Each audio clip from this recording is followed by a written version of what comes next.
Hi everyone, welcome to this Docker Practical Guide series. Today it will be the part 3 of this series. And in this video I will show how we can use Docker Compose to run multiple containers with a single command. If you have not watched part 1 and part 2, I would request you to watch those first. In part 2 we have learned how we can use Nginx as a reverse proxy, and in part 1 we have seen how we can Dockerize a Node.js application. Today's video part 3 will be a bit interconnected with part 1. I will put those links in the description below. Before doing anything with Docker Compose, first let's see how we normally run containers. I am going to the folder from part 1 of this series where we Dockerized a Node.js application. Let's see if we have any running containers. It's empty, which is cool. We can also see Docker images. I'm gonna clear everything so that we can start newly. Nice, I don't have any images on my host machine right now. I have a Docker file here. Let's see that for a sec. I will quickly build the image and run it.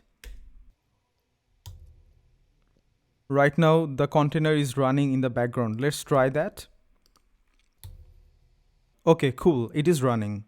But to run this container, we had to do few things. First, I needed to remember this command, the name of the image, and also this run command. Not only that, I also needed to remember the port mapping here. As we mostly work in a team, maybe your team members are using different ports. It would have been better if we could manage this in a central way, so that we don't need to remember all these commands and all these ports, right? Let's use Docker Compose to simplify this thing. I will create a file named dockercompose.yaml. I'm opening this with VS Code. I'm adding the version, but the version is optional. Here, I will add the service name. We can give any name, but I'm giving doc node.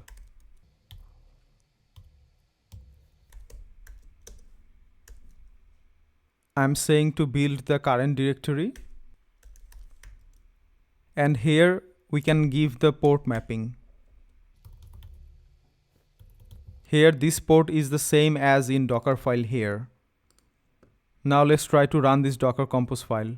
Before executing Docker Compose command, I will remove all the existing images and containers.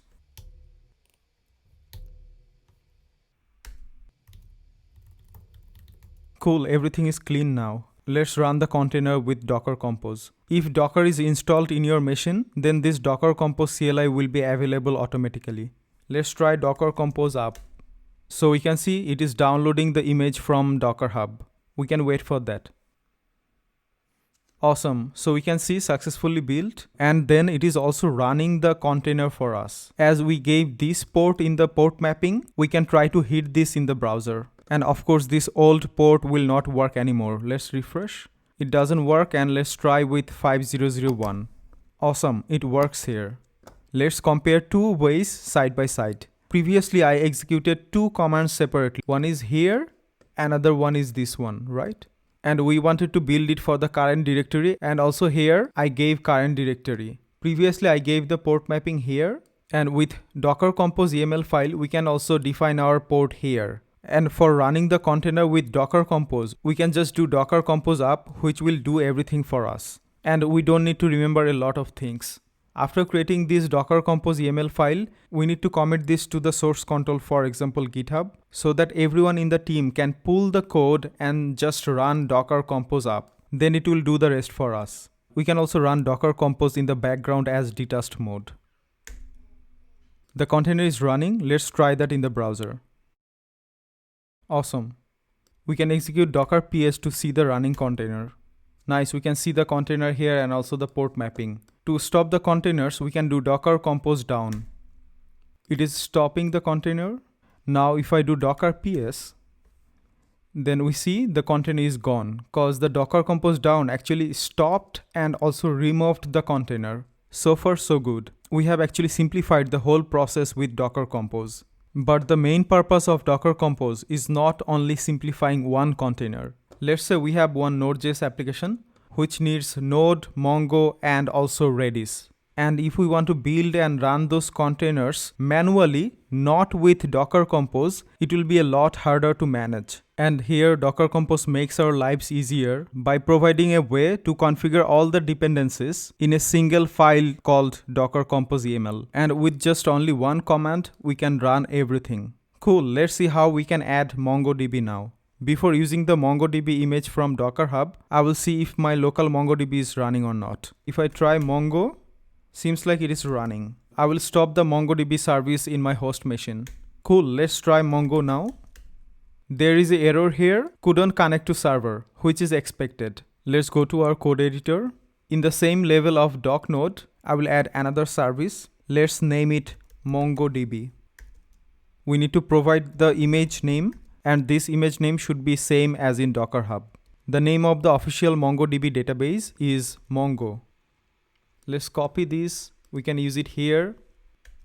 MongoDB's default port is this one. And I have also mapped to the same port here. Let's run the Docker Compose now. We can see it is pulling MongoDB from Docker Hub. It might take some time. Let's wait for that. And now we see it has created 2 containers. Right, there are 2 containers in my host machine. Cool, if I try Mongo now, awesome, now we can connect to MongoDB container.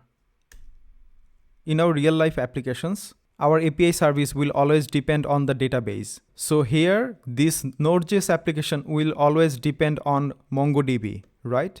Before the MongoDB service is available, if this service tries to connect to the database, it will fail.